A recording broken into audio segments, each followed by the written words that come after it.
comparto la pantalla. Estoy compartiendo. Muy bien. Dígame, estamos viendo acá, ¿no? La historia natural de la enfermedad. ¿Lo que estoy compartiendo lo vemos? Sí, Sí, se ve. profe. Muy bien, Se ve perfecto. claro. Sí, profesor. Muy bien.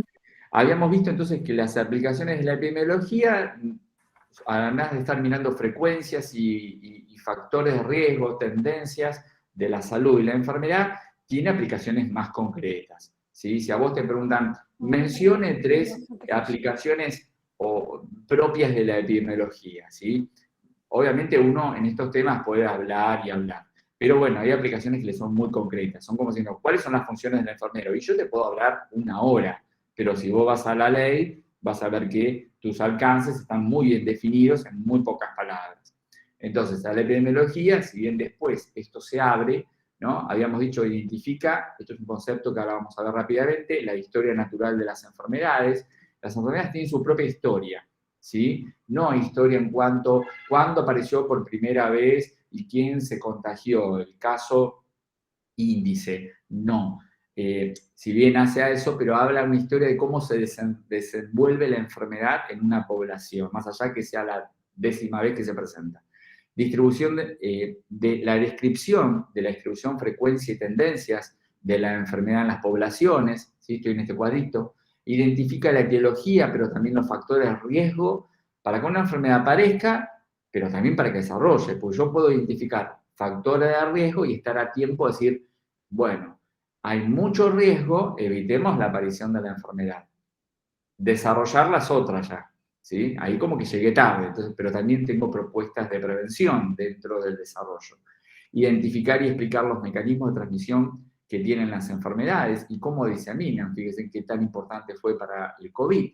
Identificar la magnitud y tendencias de las necesidades de salud, ¿sí? Que lo que decíamos hoy, no menoscabar las necesidades por la pandemia. Ya pasamos una ola, una segunda ola y debemos estar en la tercera. Bueno, pero no desestimemos la magnitud de las otras enfermedades no infecciosas que también son importantes de seguir cuidando. Evaluar la eficacia y la eficiencia que tiene o la efectividad de las intervenciones que se realizan. Como siempre decíamos, no nos gustan ser evaluados, pero es necesario ser evaluados. Y el COVID dejó un poco en evidencia eso. Cuando ustedes conocen la cantidad de personas que han fallecido por día, estamos de alguna manera haciendo una evaluación indirecta de la atención recibida por esas personas. Si vos decís, en la India murieron en un día 5.000 personas y acá 150, está bien, estamos hablando de cantidades diferentes de población total. Pero el hecho de que vos escuches que en la India un día murieron 5.000 y acá 150 o 200, estamos hablando de que los sistemas de atención de salud de un país y del otro hay claras diferencias y en la evaluación que uno puede hacer, vos vas a escuchar que en la India no encuentran oxígeno para suplir la necesidad de oxigenación de sus pacientes y por eso se les están muriendo que da calambre. En cambio, gracias a Dios, Argentina no sufrió el embate de la carencia de ese recurso tan necesario. Entonces, la epidemiología también evalúa, ¿sí?, significativamente aquello en lo cual intervino, ¿sí? Aunque haya observado y descrito, la evaluación también es parte de su incumbencia. Lo que vamos a ver, para dejarlo como servido en la mesa, para practicarlo la semana próxima, que vamos a empezar tempranito a las 8, ya empiezo a hablar, no va a haber mucha música al principio, porque es el último día que me queda y después tienen clases con el profesor de titular. Sí, tienen clases con el profesor titular. Cerremos, aunque sea cerramos el ciclo con una merienda. Sí, ojo que después yo continúo en la unidad 2, yo después vuelvo. No vuelvo desde noviembre, la materia no termina ahora, ¿no? Yo vuelvo después, 2 semanas están con el titular y yo después vuelvo, ¿no? Voy a volver, es la historia natural de estar conmigo. La historia natural es un término muy importante y van a ver que quizás lo vieron o lo van a ver en otras enfermerías, ¿sí?, en otras clínicas. Leblanc Clark fueron 12 epidemiólogos que entendieron que las enfermedades tenían diferentes, tenían su propia historia en cuanto a cómo evolucionaban, ¿sí? Entonces, lo que propusieron fue un esquema que esto es vigente, está en todos tus libros de salud pública y epidemiología, porque es una forma clásica de entender la evolución que tienen las enfermedades, pero mucho más aún de entender qué puedo hacer yo desde la salud pública o desde cualquier disciplina de la salud para prevenir en la medida que la enfermedad avanza en su propia historia, ¿sí? Entonces, lo que ahora vamos a hacer en estos 12 minutitos que nos queda para terminar es entender el cuadro. Así, el próximo sábado vamos a los casos directamente, ¿sí? Entonces, y recuerden que la presencialidad, la virtualidad, con estos tiempos tan cortitos, obligan a que ustedes tengan que en algún momento de la semana dedicarle a la lectura. Visiten la página, lean el texto, si la semana que viene, en ese poco tiempo que tenemos, avancemos y no sea todo nuevo por conocer, sino que si tenemos una leída previa, seguramente va a ser, además de ameno, mucho más fácil, por lo menos para el docente y para ustedes, que se dé por entendido un tema. Tenemos entonces este cuadro, el esquema de Leveland-Clark. Mirá que esto es obvio que te lo vamos a evaluar a partir de casos, pero el cuadro tenés que tener una idea, ¿sí? Tenés que, no te digo memorizarlo, pero entenderlo para después saber qué hacer o qué responder.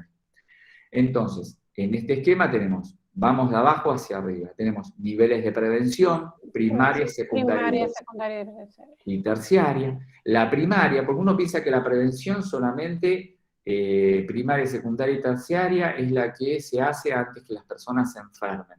No, fíjense que incluso la prevención terciaria habla de la posibilidad de que la persona quede con una enfermedad crónica, como así también la muerte, ¿sí?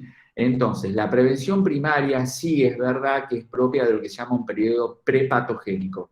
Y estas palabras tenés que empezar a imprimírtelas. ¿Por qué? Porque no hay otra manera de decirlas. Cuando vos escuches y alguien te diga, bueno, puede mencionar, por ejemplo, acciones propias del periodo prepatogénico, y vos ahí tenés que hablar, bueno, el periodo prepatogénico es propio de la prevención primaria de la salud, y tenemos dos acciones fuertes, dos pilares importantes, el fomento de la salud y la protección específica.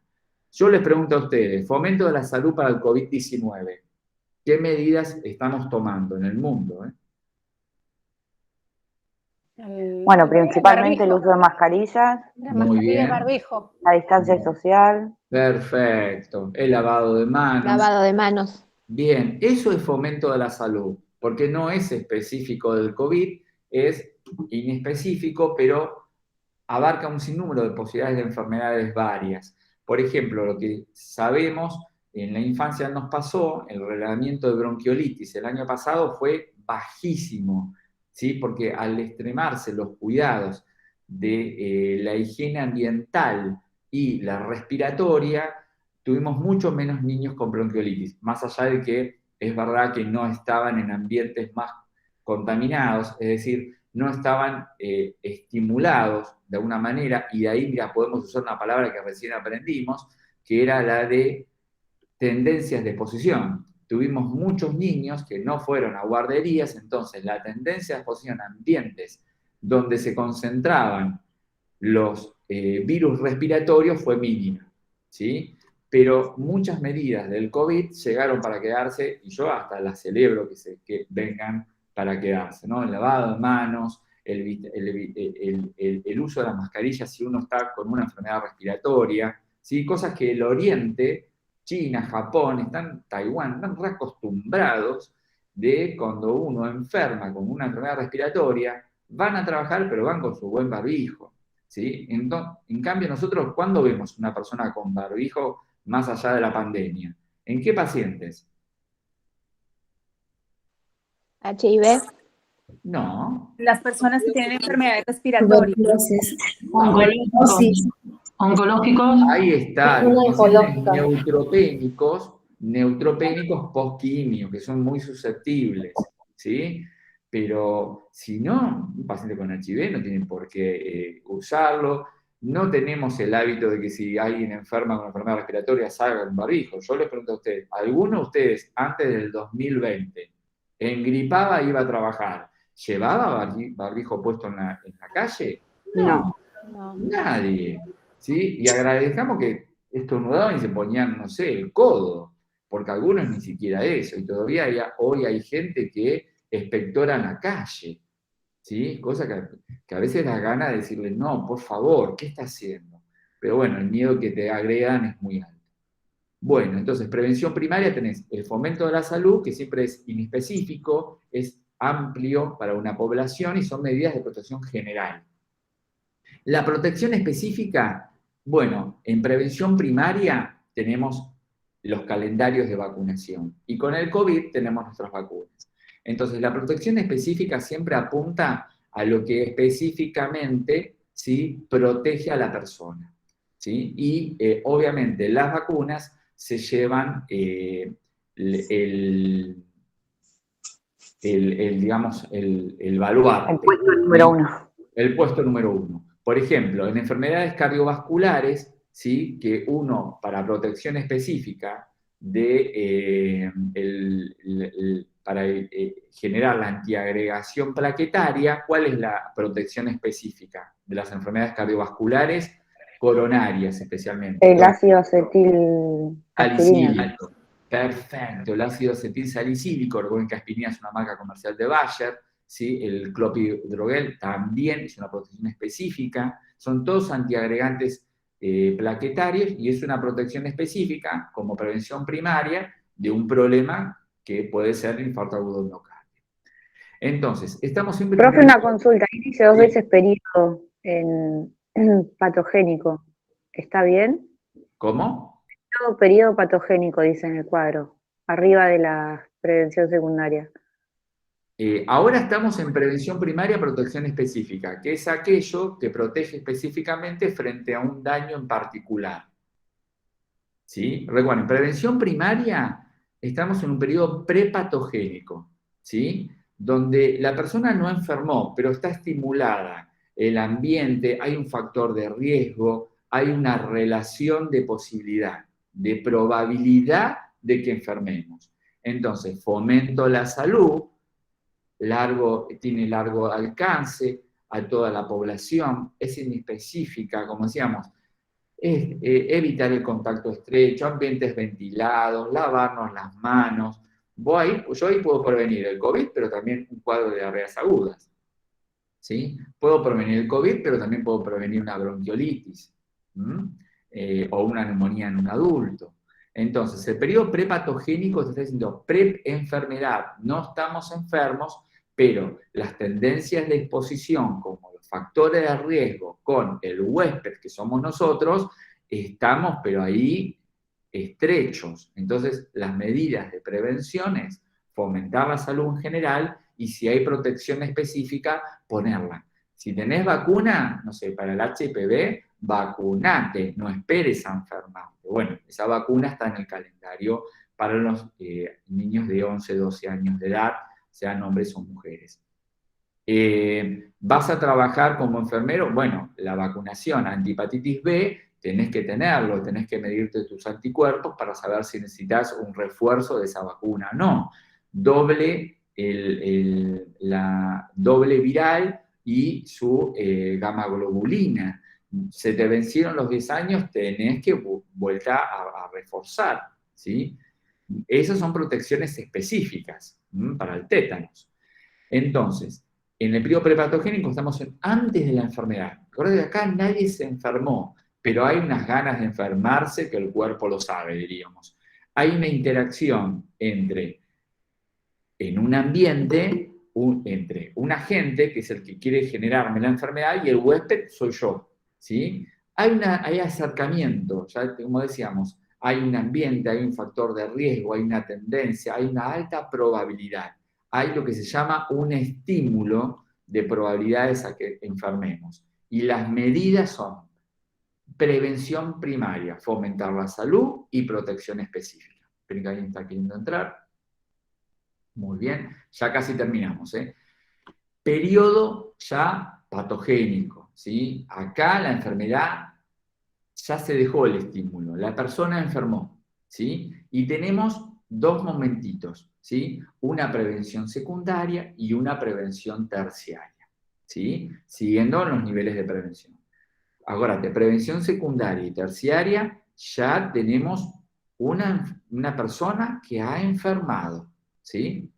Entonces, dentro de la prevención secundaria tenemos dos medidas. Así como teníamos dos medidas en la prevención primaria, las dos medidas tenemos el diagnóstico precoz, ¿sería cuál en nuestro caso con el COVID? ¿La detección de qué? Los síntomas. Diagnóstico precoz. Diagnóstico precoz va a estudios. A los hisopados, entonces. Muy Hisopado. Muy bien, la La determinación. autoevaluación del contacto estrecho. Bien, recuerden que tenemos, bueno, ustedes deben estar al tanto como todos, ¿no? Primero, lo que se detecta son los antígenos. Cuando yo me hago un hisopado, no estoy detectando anticuerpos, yo detecto antígenos. Es decir, detecto fracciones de ARN viral. Estoy diciendo, esta persona tiene en su fosa nasal antígenos, tiene partículas virales, ¿sí? Cuando ustedes escuchan que se hacen un PCR, el PCR es una proteína, es una reacción de cadena de polimerasa, que es un estudio que detecta el ARN viral. Por eso el PCR es más caro que el hisopado. El hisopado solamente detecta la presencia de antígenos. Dice, acá hay la presencia de un estímulo extraño al huésped y está generando una reacción inflamatoria inmunitaria, ¿sí? Y, bueno, empieza a ser específica para el COVID. Ahora, yo quiero estar seguro de que el virus que vos tenés ahí es COVID, tengo que hacerte un PCR. Si vos viajás a otro país, te piden un PCR, ¿sí? Porque ese es el que detecta ARN viral, detecta partículas del virus del COVID-19, ¿sí? Y si vos le haces una secuenciación genética, puedes determinar qué variante de virus tenés. Entonces, Profesor, ¿y el PCR también es el que detecta las variantes? Porque no sé si hay distintos de PCRs, pero... el PCR te detecta la presencia de virus específico. Te dice ARN viral positivo para COVID. Ahora, si yo quiero saber qué variante, tengo que hacer una secuenciación genética para ver si esa secuenciación es parecida a la que la Organización Mundial de la Salud dice que, bueno, el delta es esta forma, mu es esta forma, ¿sí? Beta es esta forma. Hay que secuenciar los virus. Y no siempre se secuencian, porque es caro, es un procedimiento lento y caro. Pero bueno, el PCR es la medida que ya genera la... ya no hay vuelta atrás. Un PCR positivo ya está, ¿sí? El hisopado solamente lo que determina es la presencia del antígeno, ¿sí? Dice, acá hay un cuerpo extraño a modo de antígeno estimulando a un huésped, ¿sí? Compatible con COVID. Entonces, si yo quiero, lo que le sigue el hisopado es el PCR. Le digo, bueno, ¿podés tomar ese antígeno y desarmarlo a ver si hay ARN viral? Entonces ahí te pido el PCR, ¿sí? Es como una escalera de complejidad. Sí, y puede ser que la gente que tenga Delta, puede ser que con el PCR, o sea, si está contagiado de Delta, puede ser que con el PCR que le están haciendo normal no se detecte. No, el PCR lo va a detectar siempre. El hisopado tiene sus sesgos, el hisopado, pero el PCR no. El PCR es muy puntual, ya detecta la partícula viral y si vos la secuencias podés conocer la variante, ¿sí? Por ahora lo importante, por eso cuando uno le da el hisopado positivo, las medidas, ¿sí? Eso fue un diagnóstico precoz y el tratamiento inmediato es aislarlo. En cambio, si está sintomático, obviamente empieza ya un tratamiento de internación y más específico. Sí, Pasa que nos ha estado pasando, o sea, casos, por ejemplo, del colegio de la ORS, que sí. hay casos de Delta. Uh-huh. Bueno, toda la gente se está hisopando para hacerle el seguimiento, ¿no? Pero ha habido, o sea, los familiares que por ahí han dado negativo con un PCR y creo que les están haciendo lo que usted decía, la secuencialidad, a ver si se han contagiado o no. Lo que puede pasar con el PCR es que pierda especificidad porque la variante no deje mostrarse con los reactivos que tenemos de PCR. ¿Sí? El PCR no es que sirve para todo, cada PCR se hace para un virus en especial. Entonces las variantes lo que pueden llegar a generar son estos sesgos. Sesgos es como espacio en blanco, vacíos, de que a variante nueva, y puede ser que el PCR pueda empezar a dar falsos negativos porque no tiene los reactivos necesarios para determinar esa secuenciación en especial, ¿sí? Así que eso va a ser todo un tema, por eso ponen tanto en jaque el problema de las variantes, no solamente en tratamiento, sino en identificación.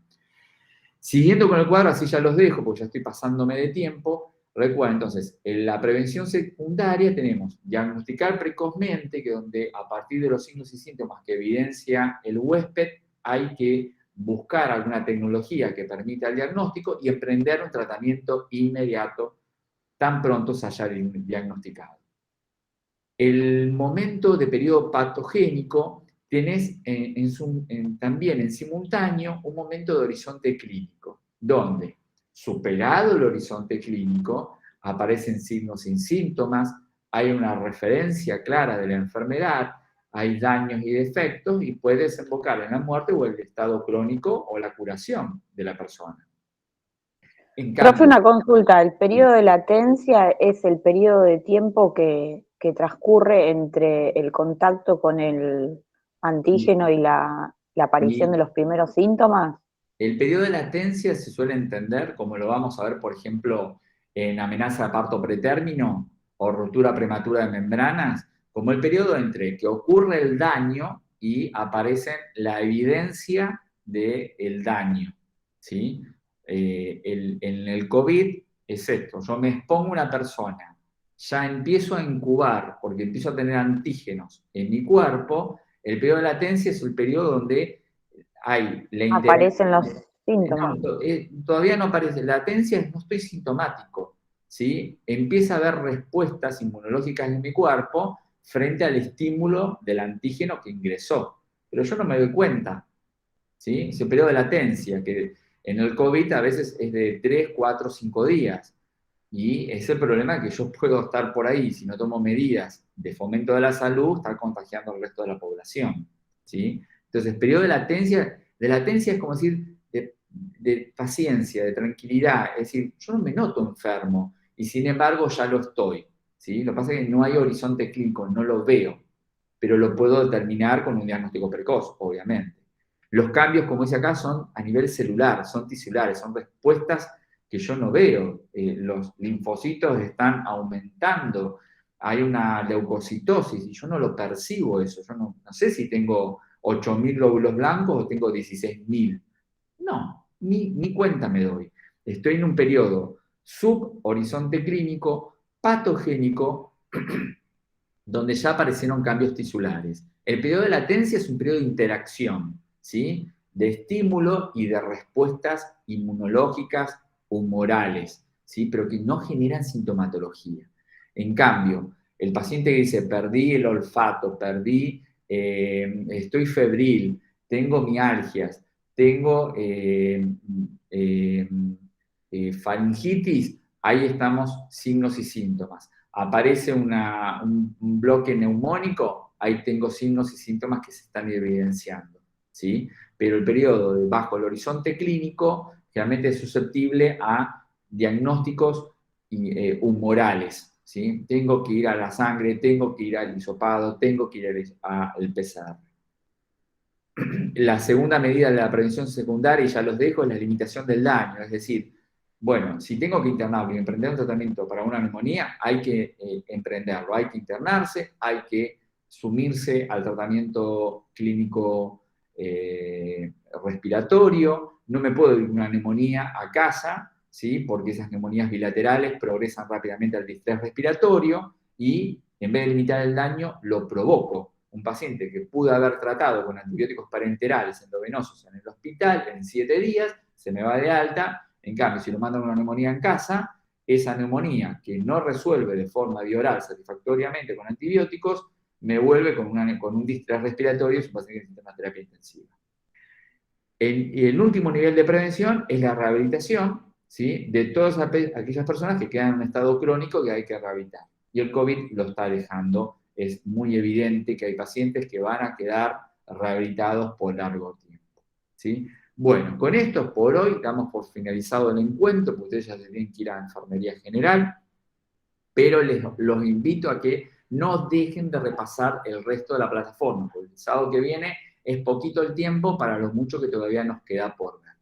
Así que, gente, nos vemos hoy a las 13:30, los que cursan enfermería materno-infantil, y los espero